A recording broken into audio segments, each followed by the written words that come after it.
Hello everyone, welcome back to my channel. তোমরা সবাই কেমন আছো? আশা করি সবাই খুব খুব ভালো আছো। আমিও কিন্তু ভীষণ ভালো আছি। চলে এসেছি আবার একটা নতুন ব্লগ নিয়ে। তো দিনটা ছিল সোমবার আর সকাল তখন প্রায় 9টা মতন বাজে। তো আমার মেয়ে অ্যাজ ইউজুয়াল যবে থেকে ও হয়েছে তারপর থেকে ঘুমহীনই রাত কাটছে আমার।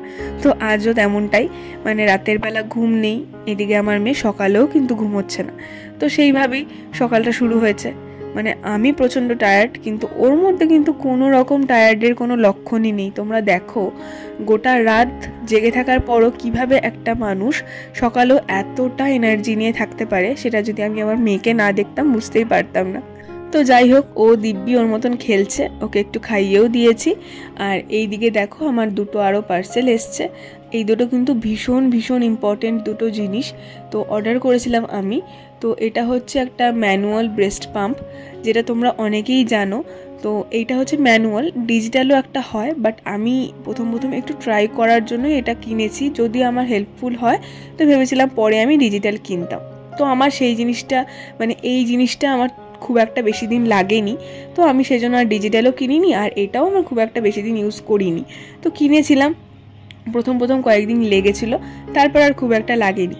তো আমার মেয়ে বোতল ফিড করতেও চাইতো না পরের দিকে, ও ডাইরেক্ট ব্রেস্ট ফিডই করতো। তো সেই জন্য আমারও এই জিনিসটা খুব একটা দরকারও পড়েনি।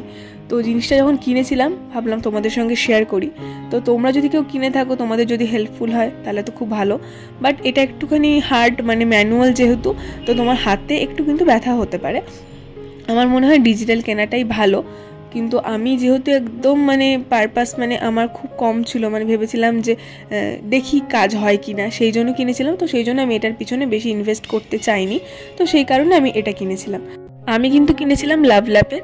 তো এটা লাভল্যাপ ছাড়াও আরও অনেক ব্র্যান্ডেরই পাওয়া যায়, তোমরা অ্যামাজনে সার্চ করে দেখতেই পারো। আমি কিনেছিলাম লাভল্যাপের, আর কোয়ালিটিটা ছিল কিন্তু ভীষণ ভীষণ ভালো। আমার খুব ভালো লেগেছিল কোয়ালিটিটা। তার সঙ্গে কিন্তু এক্সট্রা একটা ফিডিং বোতলও দিয়েছিল। আর তার সঙ্গেই আমি অর্ডার করেছিলাম যে জিনিসটা, সেটা হচ্ছে একটা নেল ট্রিমার, যেটা আমার মেয়ের জন্যই আমি অর্ডার করেছিলাম। ভীষণ ভীষণ হেল্পফুল ছিল সেই জিনিসটা সেই মুহূর্তে, নিউবর্ন বেবি নখ কাটার জন্য কিন্তু ওই ট্রিমারটা আমার খুব কাজে দিয়েছিল।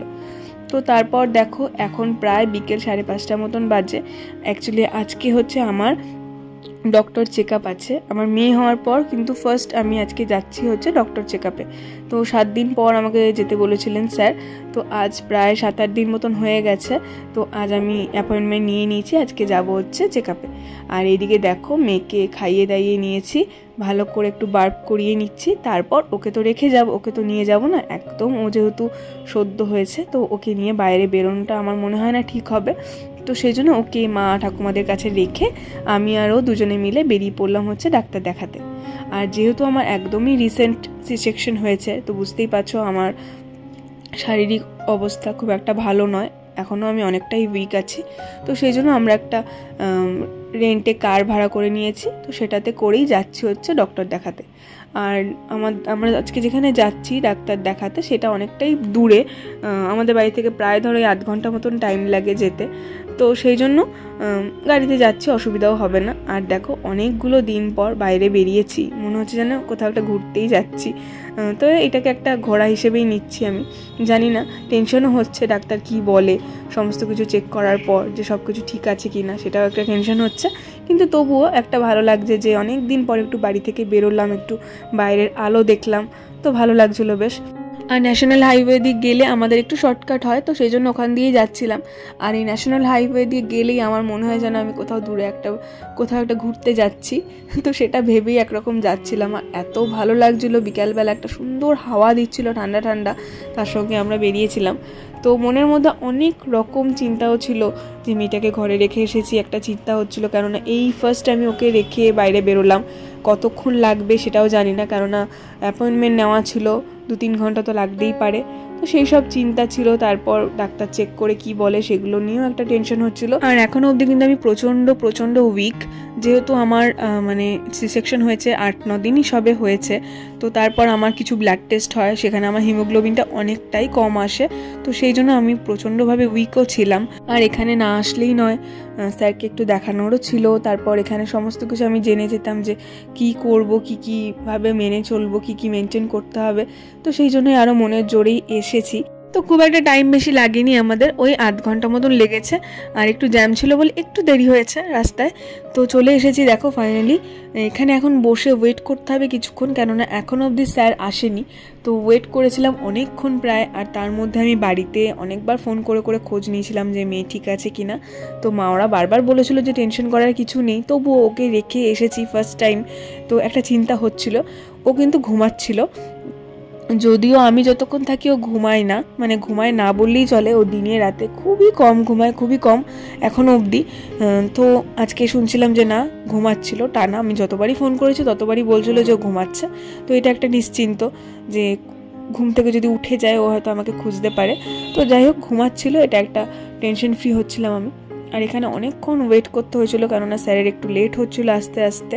আর আফটার সি সেকশন যেহেতু আমাদের শরীরে অনেক কিছু চেঞ্জেস আসে, তো নিজেদের কেয়ার করাটাও ভীষণ ভীষণ জরুরি। কিন্তু বাচ্চা হয়ে যাওয়ার পর সেগুলো সেইভাবে হয় না, মানে হয়ে ওঠে না। চেষ্টা করলেও হয়ে ওঠে না। তো সেই জন্যই অনেক কিছু প্রবলেম হয়। তো ফাইনালি আমার ডাক্তার দেখানো কমপ্লিট। ডাক্তার বলল সমস্ত কিছু ঠিকঠাক আছে, অনেক কিছু মেডিসিন দিল, সেগুলো এখন আমাকে কন্টিনিউ করতে হবে। এরপর আবার 1 মাস পর আমার চেক আপ রয়েছে। তো আপাতত 1 মাসের জন্য কিন্তু আমার নিশ্চিন্ত।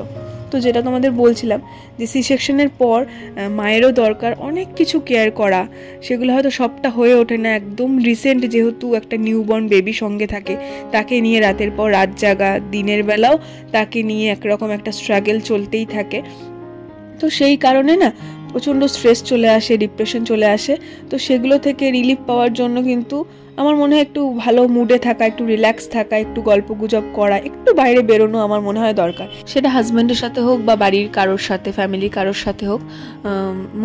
জানি এটা হয়ে ওঠে না সেইভাবে বাইরে বেরোনোটা একদম বেবি হয়ে ওঠার পর, কিন্তু তাও চেষ্টা করে একটু বেরোনো, একটু নিজের জন্য টাইম বের করা আমার মনে হয় খুব দরকার। কেননা এটা আমি ভীষণভাবে ফিল করেছি, তাই জন্যই তোমাদের বললাম, নাহলে প্রচণ্ড স্ট্রেস হয়ে যায়। তো যাই হোক, চলো বাড়ি ফিরেছি। মেয়ের জন্য প্রচণ্ড চিন্তা হচ্ছিল। এই যে তোমাদের বললাম, বাইরে বেরিয়েও কিন্তু কোনো শান্তি নেই, বাইরে বেরিয়েও মন কিন্তু পড়ে থাকে ঘরেতেই। তা আমার যেমনটা হয়েছে, আমি বাইরে গেছিলাম ঠিকই, কিন্তু মন কিন্তু পড়েছিল একদম মেয়ের দিকে, যে ও কী করছে, ও কি কান্নাকাটি করছে। কাঁদলে কিন্তু কেউ সামলাতে পারে না, যতক্ষণ না আমি আসবো ওকে কেউ চুপ করাতে পারবে না। আর একদম যেহেতু নিউবর্ন না, বুঝতে পারি না এখনও ব্যাপারগুলো, যে কিসের জন্য কাঁদছে বা ওর কী কষ্ট হচ্ছে, কিসের থেকে কি প্রবলেম হচ্ছে, তাই জন্য একটু টেনশনটা বেশি হয়। তো এদিকে দেখো, আমি আসার পর কিন্তু ঘুম থেকে উঠে দিব্যিও খেলা করছে, একদম চোখ খুলে বড় বড় করে সবার দিকে তাকিয়ে কিন্তু খেলছে। তো আমিও এসে একটুখানি ফ্রেশ হলাম, একটু মুড়ি টুড়ি খেলাম। এখন একদমই আমি লাইট খাওয়া দাওয়া করছি, নিজের জন্যই, বেবির জন্য না। যারা বলে থাকে যে সি সেকশনের পর একদম লাইট খাওয়া দাওয়া করা উচিত, যাতে বাচ্চা যেহেতু ব্রেস্ট ফিড করে, সেই জন্য। আমি কিন্তু সেই জন্য খাচ্ছি না, আমার যাতে নিজের শরীর ভালো থাকে সেই জন্য আমি লাইট খাওয়া দাওয়া করছি। কেননা ব্রেস্ট ফিড করার সাথে লাইট খাওয়া দাওয়া করার কিন্তু কোনো সম্পর্ক নেই। আমাকে কিন্তু ডাক্তার বারবার বলে দিয়েছে যে সব কিছু খাবেন, বেশি করে খাবেন। মানে ধরো আগে যদি ডিম একটা আমরা দিনে একটা খেতাম, তো এখন সেটা কিন্তু 2টো খাবো। আর ফল মূল, মাছ, মাংস বেশি বেশি করে খেতে বলেছে, যাতে হাই প্রোটিনটা আমরা পাই। তো তোমরা কারোর কথায় কান দেবে না, শুধুমাত্র ডাক্তারের কথা শুনবে। আর এদিকে দেখো, বাড়িতে এসে কিন্তু আমার হাজব্যান্ড নিয়ে এসেছে হচ্ছে ওর দাদা, মানে আমার ভাসুর, আমার মেয়ের জন্য দেখো একটা গিফট পাঠিয়েছে। কি সুন্দর, অনেক কিছু রয়েছে এর মধ্যে, একটা সেট পুরো, মিটেন্স, বুটিস, তারপর হচ্ছে অনেকগুলো রুমাল, তারপর ছোট ছোট অনেকগুলো বিপস রয়েছে, জামা, অনেক কিছু সেট রয়েছে, টুপি রয়েছে। তো এটা আমার মেয়ের এখন আপাতত মনে হচ্ছে একটু বড় হবে, তো এটা একটু বড় হোক, তারপর আমি পরাবো। জিনিসটা কিন্তু আমার ভীষণ পছন্দ হয়েছে, আর কালারটা দেখো কি সুন্দর না।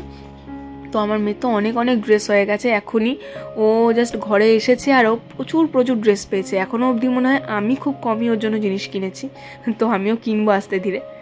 আর এখন দেখো রাত প্রায় 11:30 বাজে, আমাদের খাওয়া দাওয়া তো হয়ে গেছে। আর আমার মেয়ের চোখে অ্যাজ ইউজুয়াল কোনো ঘুম নেই। সন্ধ্যাবেলা ওই যে লম্বা ঘুমটা দিয়েছে, ব্যাস, তারপর থেকে ওর চোখে কিন্তু কোনো ঘুম নেই। তো ওকে নিয়ে ঘুরিয়ে ফিরিয়ে একটুখানি ঘুম পাড়ানো হয়েছে, জানি না এই ঘুমটা ওর কতক্ষণ স্টে করবে, 8 ঘন্টা পরই হয়তো আবার উঠে পড়বে। তো আমরা আস্তে ধীরে একদম ওকে শুয়ে দিয়েছি, তো ঘুমাক। আর রাতও অনেক হয়েছে, এবার আমিও একটু রেস্ট নেব, বাকিরাও সবাই রেস্ট করবে, ঘরের সবারই অনেকটা ধকল যায় ওর পিছনে। তবুও এগুলোই কিন্তু পরে আমাদের কাছে মেমরি হয়ে থেকে যাবে। তো চলো আজকে ভিডিও এখানেই শেষ করলাম। কেমন লাগলো আজকে ভিডিওটা অবশ্যই কিন্তু তোমরা কমেন্ট করে জানিও। ভালো লাগলে আমার চ্যানেলটা সাবস্ক্রাইব করে রেখো আরও নতুন নতুন ভিডিওর জন্য। সবাই ভালো থেকো।